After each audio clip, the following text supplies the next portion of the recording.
Éliane Trottier. Je te reçois aujourd'hui avec mon chapeau d'historienne et on se trouve en plein cœur du champ du Centre de recherche en sciences animales de Deschambault pour parler de patrimoine agricole. Est-ce que tu peux nous brosser un petit portrait du Centre de recherche? Oui, alors c'est une institution qui a plus de 100 ans. Ça a été créé en 1918, sous l'initiative du gouvernement. À l'époque, au tournant du 20e siècle, il y avait beaucoup de changements dans le monde agricole. Là, on passait vraiment d'une période où on était dans les petites fermes plutôt familiales de subsistance, presque, vers des entreprises agricoles là, telles qu'on les conçoit aujourd'hui. Et la ferme ici, en fait, à l'origine, c'était une pépinière gouvernementale qui a remplacé une autre pépinière qui avait été créée un petit peu plus tôt, en 1916, à Berthierville. Donc, l'objectif, c'était d'établir des vergers, là, puis de vendre des plants ensuite là, aux familles. Puis après 3 ans, à Berthierville, on manquait d'espace. Puis en plus, c'était des sols qui étaient moins propices, disons, à ce type de culture-là. Alors, on cherchait un nouvel emplacement dans la région de la capitale nationale. Et le premier ministre de l'époque, qui était Laumergouin, s'est impliqué dans ce dossier-là parce que initialement, ça devait se situer à Saint-Joachim. Et finalement, il a fait un petit peu de pression, disons, pour que ça se déroule dans son comté. Le premier ministre de l'époque était le député de Portneuf. Alors, c'est le site ici qui a été choisi, qui se retrouve en fait à être l'ancien site de la seigneurie de Chambault. Donc, c'est une chose qui est très intéressante aussi, une occupation agricole de très longue date. Et avec les années, évidemment, les objectifs, la mission de l'organisation ici a beaucoup évolué. À partir des années 30, c'est devenu une ferme-école pour permettre aux cultivateurs de perfectionner leurs techniques. Et à partir des années 40, on s'est mis davantage dans la recherche, entre autres avec le patrimoine animal, donc la vache canadienne, le cheval canadien, le dindon de Charlevoix. On a aussi travaillé sur plusieurs races de poules, de moutons, et c'est devenu au cœur davantage de la mission de la ferme à cette époque-là. Jusque dans les années 70-80, ça a évolué pour éventuellement devenir un véritable centre de recherche avec le ministère de l'Agriculture, mais aussi l'Université Laval qui est partenaire là, depuis 99, si ma mémoire est bonne, là, en termes de recherche et d'objectifs scientifiques.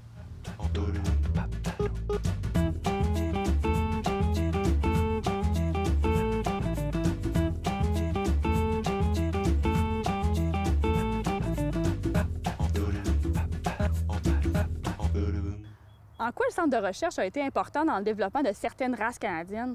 C'est beaucoup à partir des années 40 là, que ce travail-là s'est effectué, là, comme je l'ai dit, déjà avec la vache canadienne, le cheval canadien, mais aussi les oiseaux de basse-cour en général, puis même moutons, chèvres, etc. On a travaillé sur la génétique pour vraiment concentrer la race, là, pour la rendre plus productive, mieux adaptée à notre climat. C'est vraiment la vache et le cheval là, qui ont été des porte-étendard de ce travail-là au niveau de la ferme.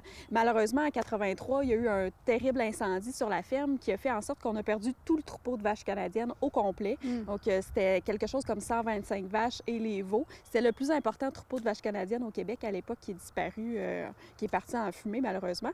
Puis, les chevaux canadiens également aussi, on a fini par s'en départir pour se recentrer davantage vers une mission de recherche, alors que les chevaux, on les travaillait aussi pour les adapter aux techniques équines.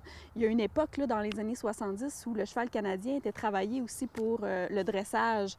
Donc, on en faisait une race qui était robuste, telle qu'on la connaît, mais aussi plaisante à monter, je dirais. Donc, c'est vraiment 2 races en particulier qui ont fait l'objet d'efforts. Et la dinde de Charlevoix, j'imagine qu'on peut encore y goûter en ce moment. Les fruits de ces recherches-là sont peut-être dans Charlevoix, mais on peut, j'imagine, la tester.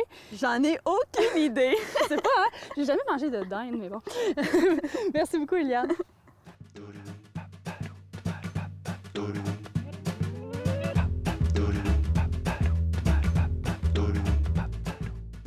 Les vieilles granges, on en voit partout, et pas toujours en bon état. En effet, les fameuses granges sont une espèce en voie de disparition. Plus populaires dans les chics restaurants que dans le milieu rural, les planches de grange ont besoin d'un peu d'amour. Ce qu'on appelle communément une grange est en fait une grange étable. Une partie du bâtiment était utilisée pour abriter les récoltes de grains et de foin, alors que l'autre était réservée aux animaux, à la machinerie ou aux fumiers. Dans le comté de Portneuf, on retrouve 2 variantes architecturales principales. Les granges étables aux toitures à 2 versants et celles aux toits brisés. La première est d'inspiration européenne et a été utilisée dès la colonisation. Au rez-de-chaussée, on retrouve une étable et sous les combles, un fenil pour entreposer le fourrage.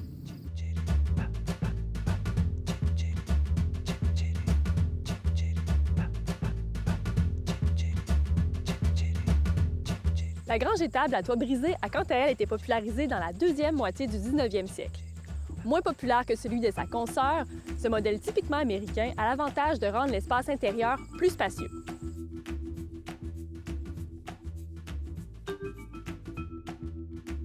Repérez les différences architecturales des bâtiments agricoles de votre région pour retracer leur histoire.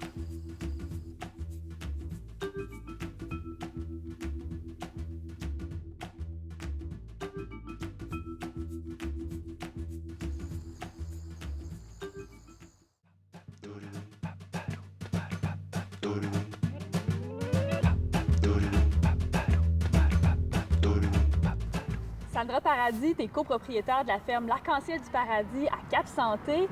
On a une belle grange derrière nous.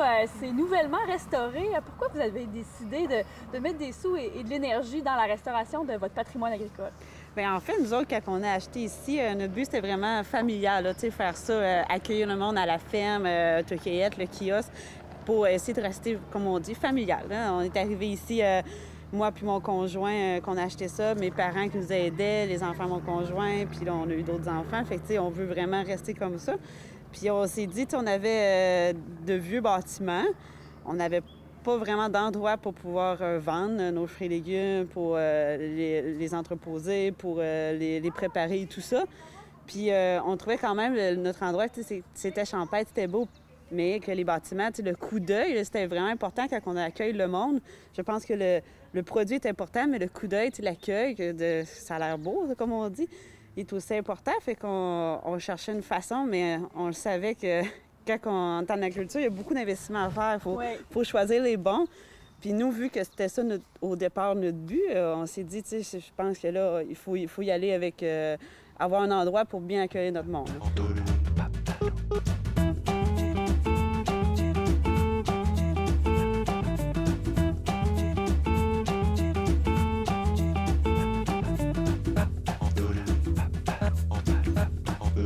Sandra, qu'est-ce que ça amène à la ferme d'avoir restauré la grange ancestrale? Bien, en fait, ça nous a permis d'avoir un kiosque. Avant, on n'avait vraiment pas de place pour accueillir notre monde. On n'avait pas de... c'est ça, vraiment un kiosque. On accueillait le monde et il rentrait un peu dans notre style de chambre froide. Là. Fait que c'était embêtant. On avait toujours aussi des problèmes parce que le fait d'ouvrir les portes d'une chambre froide trop ferme, là, ça amenait beaucoup de gym, là, qu'on dit. Là. Puis ben, le monde trouvait ça drôle. Fait que c'est ça, on n'avait vraiment pas d'endroit. Puis le monde, il savait pas s'il pouvait passer tout le temps, si on était ouvert, si on était là ou pas là. Fait que vraiment d'avoir une place, un kiosque qui voyait les portes ouvertes. Là. Puis après ça, ben, on a pu vraiment arranger aussi le derrière pour faire un entrepôt pour une place pour qu'on puisse préparer tous nos légumes, là, pour préparer nos affaires, nos paniers de fraises. Avant, on n'avait pas de place, on était dehors. Fait que laver les légumes dehors, ça va, mais à la pluie, faire des paniers de fraises en carton, ben, ça marchait un petit peu moins, c'était compliqué. On se ramassait dans un petit endroit tout poigné, fait que ça allait pas vite. Fait que là, on a vraiment un espace, si on a des employés, ça va bien. Puis en plus, on a rénové le fanier, qui nous a permis de tout stocker nos contenants. On a beaucoup de sortes de paniers, durant tout l'été, toute la variété qu'on a, petits fruits, en légumes, toutes des boîtes de pas, tout ça, on ne savait plus à un moment donné, on cordait ça un peu partout. Puis on avait ça dans un autre vieux hangar. Et puis dans le vieux hangar, bien, ça se dit, c'est vieux, fait qu'il y a beaucoup de choses, beaucoup de petits animaux. Et des fois, on perdait des contenants parce qu'on trouvait des surprises, puis on ne pouvait plus prendre ça.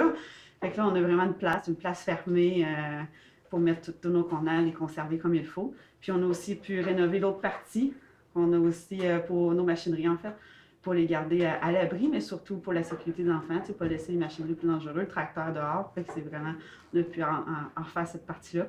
Fait que ça nous fait un bel endroit pour travailler.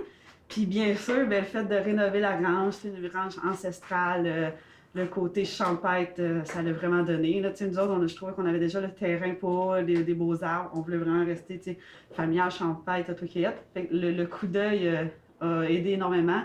L'année qu'on a rénové, on se dit tout le temps, est-ce que c'est ça qui a donné le coup? Parce que ça nous a vraiment augmenté. Là. Avant, on avait quelqu'un un peu pour recevoir, mais on était dans les champs, on voyait notre wagon, on s'en venait. Là, maintenant, il y a vraiment quelqu'un ici temps plein depuis la rénovation, là, temps plein au kiosque pour recevoir le monde.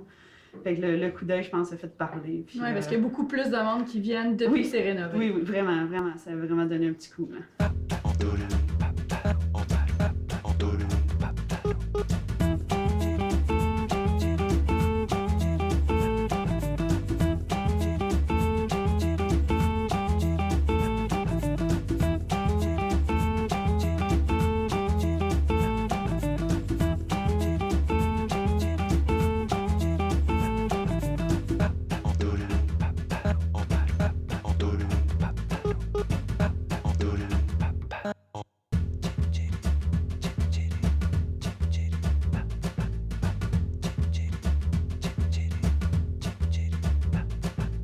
On s'est fait beaucoup de conseiller pour de détruire, refaire à nouveau, parce qu'effectivement, des fois, ça coûte moins cher et tout ça. Mais jamais qu'on aurait eu ce beau coup d'œil-là, le coup d'œil champêtre. Puis je me dis toujours, moi, autant pour ma maison aussi, ça a été le même cas. Je me dis, tu sais, il y a du monde avant, nos ancêtres qui ont fait ça, ils se sont réunis, c'était des villages qui montaient tout ça. Je trouve que c'est de l'histoire de jeter ça par terre. Je trouve ça dommage. Puis de nos jours, on n'en refait jamais des bâtiments comme ça. Ils sont beaux, mais c'est pas le même coup d'œil. Puis en plus, bien, mon père qui a fait toutes les rénovations, pour lui, c'est quelque chose qu'il aimait. Là. C'était son dada, comme on dit. Il aimait ça rénover l'ancien. C'est compliqué, puis je pense que c'est pour ça qu'il aimait ça. Puis c'est ça qui est difficile des fois, c'est de trouver du monde qui aime ça. Parce qu'effectivement, c'est loin d'être facile. Là. Tu sais, les murs sont croches, tu as un plan dans ta tête, mais c'est loin d'être ça qui arrive. Tu as des surprises à tout bout de champ. Hein? Fait qu'il faut savoir se débrouiller. Puis lui, c'était quelqu'un qui adorait ça. Puis il taponnait, puis il trouvait des idées, il avait tout dans sa tête, puis il n'y avait rien qui l'arrêtait. Fait que dans le fond, j'avais lui qui nous a poussés à pas écouter que les autres disaient que ça allait coûter moins cher, puis ça allait être plus beau faire à neuf. Là. Lui, non, moi je te le fais, si tu veux que je te le fasse, on répare le vieux. Puis fait que c'est sûr qu'on avait les valeurs au départ, mais lui, il nous a vraiment poussé à aller vers ça. Là. Ça a été une belle aventure familiale, finalement. Ben oui, c'est ça, comme le reste. Là, dans le fond, lui, ça y a pris avec de l'aide familiale, encore là, qui sont venus aider mon père, mais lui, ça y a pris 2 ans à faire notre grange.